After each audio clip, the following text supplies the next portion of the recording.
દેવાદિદેવ મહાદેવની આરાધના અને ભક્તિના પવિત્ર મહાપર્વ શ્રાવણ માસનો પ્રારંભ થઈ રહ્યો છે.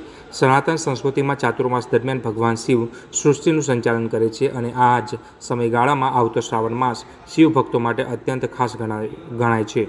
13 ઓગસ્ટ 2026થી 11 સપ્ટેમ્બર 2026 સુધી ચાલનારા આ 30 દિવસના પવિત્ર માસ દરમિયાન દક્ષિણ ગુજરાત અને નવસારી સહિત સમગ્ર પંથકના શિવાલયો હર હર મહાદેવના નાદથી ગુંજી ઉઠશે.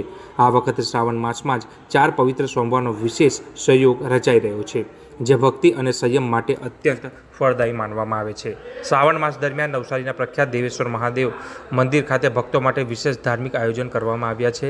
વહેલી સવારે પ્રાતઃકાલથી મંગળા આરતી બાદ મંદિરના દ્વાર ભક્તોના દર્શનાર્થે ખુલ્લા મૂકવામાં આવશે, જ્યાં સાંજ સુધી ભક્તો જળ અભિષેક, પંચામૃત પૂજન અને પંચોપચાર વિધિ કરી શકશે. ધર્મેશ મહારાજના જણાવ્યા અનુસાર દરરોજ ભગવાન દેવેશ્વર મહાદેવને મહાઅભિષેક કરવામાં આવશે અને મનોહર શૃંગાર સજાવવામાં આવશે. આ સાથે દરરોજ સાંજે 7 વાગ્યે ભગવાન દેવેશ્વરની ભવ્ય અને મહાઆરતીનું આયોજન કરવામાં આવશે.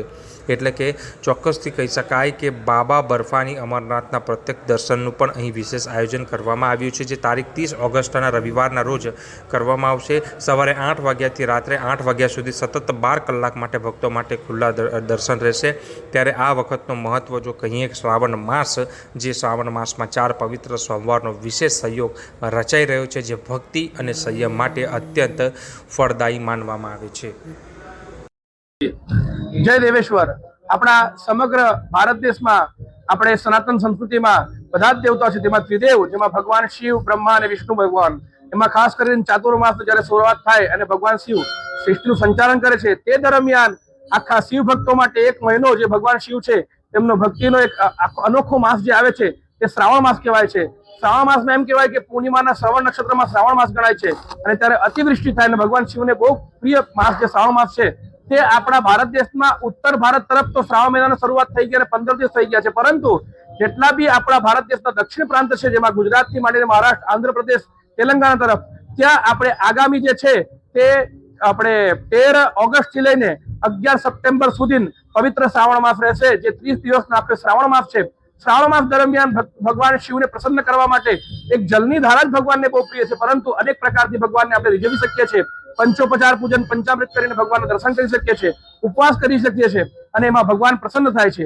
શિવ પ્રિય શ્રાવણ માસ આપણા ગુજરાતમાં બી, દક્ષિણ ગુજરાતમાં નવસારીમાં ધૂમધામથી ઉજવાય છે. એમાં ખાસ કરીને દેવેશ્વર ધામમાં સવારથી જ ભક્તો માટે પ્રાતઃકાલનો જે મંગળા આરતી થઈ જાય ત્યારબાદ ભક્તો આવીને દર્શન કરી શકે સાંજ સુધી.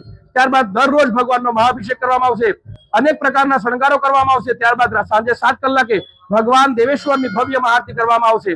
અને આ વખતે શ્રાવણ માસમાં 4 સોમવાર છે, જે ભગવાનને પ્રિય છે. શ્રાવણ માસ અંતર્ગત દેવેશ્વર ભગવાન મંદિરમાં આપણે દર વર્ષની જેમ આ વર્ષે પણ તારીખ 30 ઓગસ્ટ રવિવારના રોજ બાબા બર્ફાની અમરનાથ લિંગના દર્શન સવારે 8 કલાકથી રાત્રે 8 કલાક સુધી ફક્ત એક જ દિવસ માટે કરવામાં આવશે. માટે આપણે ભક્તોને પ્રાર્થના કરીએ કે આ પવિત્ર શ્રાવણ માસમાં ભગવાન દેવેશ્વરના દર્શન કરી પોતાના જીવનની ધન્યતા અનુભવ કરે. જય દેવેશ્વર.